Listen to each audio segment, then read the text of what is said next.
Hello everyone, before we start this video I'd like to ask a favor of all of you. I thoroughly enjoy making these videos. I always have and will always continue to do so, for a number of reasons that I cannot fully comprehend, i.e. COVID lockdowns easing, burnout, commentary falling apart, YouTube killing channels. My channel has suffered too. If you would like to help this channel, please consider doing so by smashing the like, leaving a comment, and sharing the video. These very simple steps do help this channel immensely, and I as a channel would like to try and get back on track. Additionally, and as a final thing before we start, I am uploading, in the process of, all Halls of Injustice videos to the channel formerly called Omegon Plays. I don't stream on there anymore, it is now called Judge Moist. It is exclusively crime content. Hopefully, within a month or two we will have caught up with uploading everything from here there as well, while we continue to upload Halls of Injustice here as well. Link to that channel down below.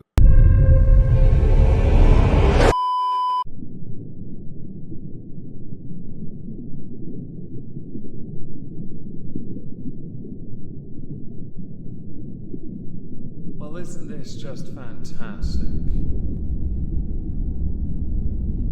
Captain's Log, Subdates 220615.9. The Halls of Injustice has gotten a little dusty owing to a lack of content from us. That is about to change. Crime doesn't stop, much like CSI, NCIS and Law & Order, even though they really should. So nor shall we, because I am the law. Hello everyone, welcome back to the Halls of Injustice. Today we welcome inmate number 129 to the ISO cubes. He is going to be here, not for long, but he really should be. He is in the United Kingdom, somewhat well known as an athlete, well, right-handed, which could make him a fantastic masturbator if that was an athletic competition, but his involves throwing pointy objects, not a javelin, a dart. I am of course speaking, if you're English you'll know who he is, about the Count, Ted Hankey. For this, I'd like to now tell you all about him, because I know who he is. I watch darts, what he has done, what the charges are, the trial itself and the sentence, along with my sentence. So let us now begin with the tale of who Edward the Count Hankey is.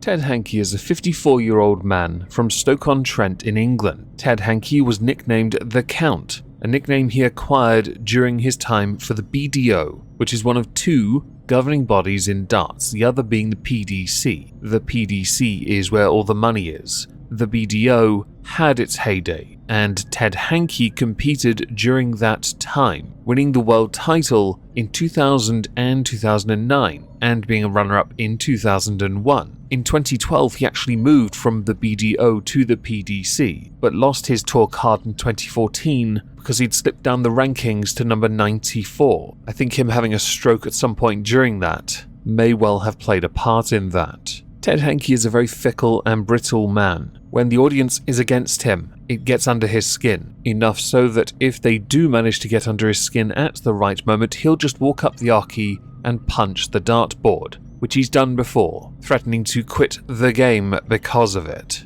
only to then reverse his decision later on. When Ted Hankey left the BDO, he had actually claimed that the reason for it was because the air conditioning was deliberately turned on when he was throwing, and this meant he would not leave the BDO as the world champion. During his career, he had 2 runs with the BDO and 2 runs in the PDC. Because of the stroke, though, in 2012, his career, his earnings declined massively, and in 2018 he was declared bankrupt. His last competition was in 2016, so he can be considered retired. Ted Hankey has 3 children, and up until May 2022, he had a wife as well. They are now currently in the process of divorcing. I wonder why. So I guess now we should talk about the crimes of Ted Hankey.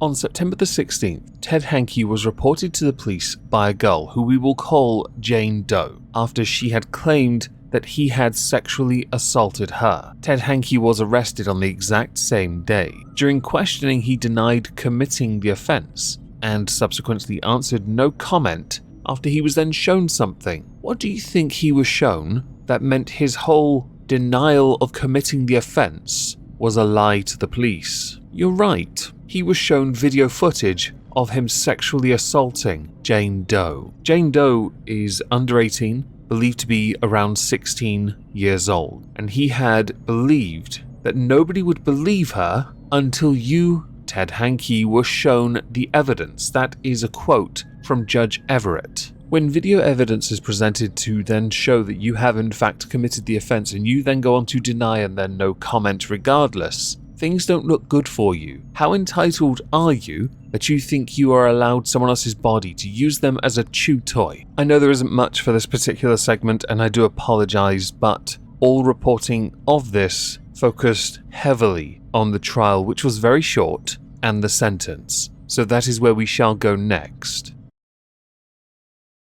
The judge had for this particular case dismissed all media and all witnesses so that the video of the attack could be played. It also confirmed that the date of the attack was September the 10th, 2021. During the trial, Simon Parry, prosecuting, detailed who Ted Hankey was and said that when Hankey was arrested, he flatly denied any wrongdoing, expressing amazement that he had been arrested and did not know why she was saying what she had said by saying, "Why would I do that?" In a victim impact statement read to the court, Jane Doe indicated that she suffers continuing distress, panic attacks, and heart palpitations, adding, "As a result of this crime, I believe I have developed PTSD. This crime has had a major impact on my mental health. I am very distrusting of males. I find it very difficult to have any physical contact with others." Mark Connor, who was defending Ted Hankey, had asked for a suspended jail sentence, saying that the assault was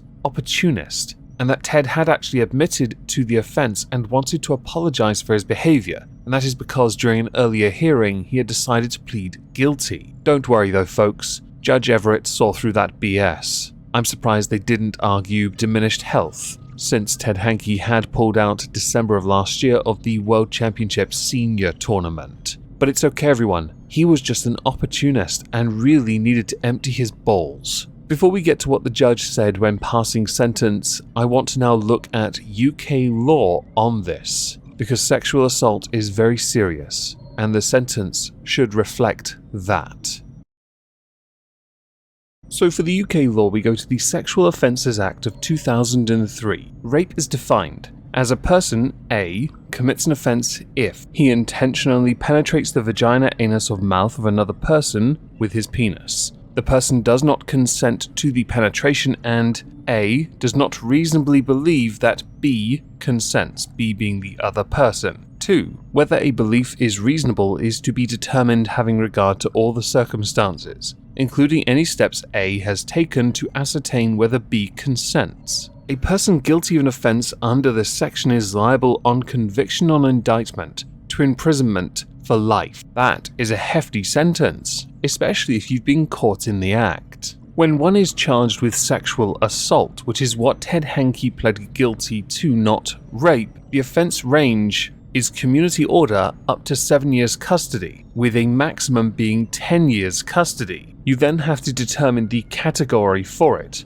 You have categories 1, 2, and 3 for harm. Category 1 including severe psychological or physical harm, abduction, violence or threats of violence, forced uninvited entry into the victim's home. Category 2, touching of naked genitalia or naked breasts, prolonged detention, sustained incident, additional degradation, humiliation. Victim is particularly vulnerable due to personal circumstances. Category 3 are factors in categories 1 and 2 that are not present. You have culpability with categories A and B, and it is with that you have category 1, 2, and 3, A and B, determining the sentencing guideline for it. For the sake of what we know so far, category 1 for harm is a definite, and A for culpability because recording of offence, while not recorded by him, it is still evidence, and therefore it should be category 1A, which by that definition should then mean his starting point is 4 years custody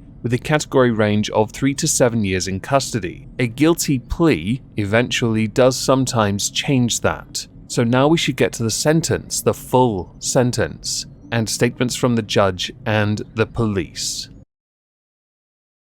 Edward the Count Hankey, aka inmate number 129, found guilty of sexual assault. was sentenced to 2 years in prison, which means yes, he'll be out in 1. He is also subject to an indefinite restraining order banning him from contacting Jane Doe for life, and he will be placed on the sex offenders register for the next 10 years. An additional consequence for Ted Hankey is the fact that his wife and his 3 children now want nothing to do with him. An even bigger punishment is knowing that you now no longer have friends nor family to support you because of your terrible decisions. Following the case, Detective Constable Laura Bradshaw said that the evidence that she provided proved vital in Hankey's prosecution and left him with no option but to plead guilty to the charge against him. While the victim will never be able to forget what Hankey subjected her to, I do hope that the conclusion of this case provides some closure and enables her to move forward with her life. Victims should never feel ashamed to talk about what they have been subjected to, and they will receive help and support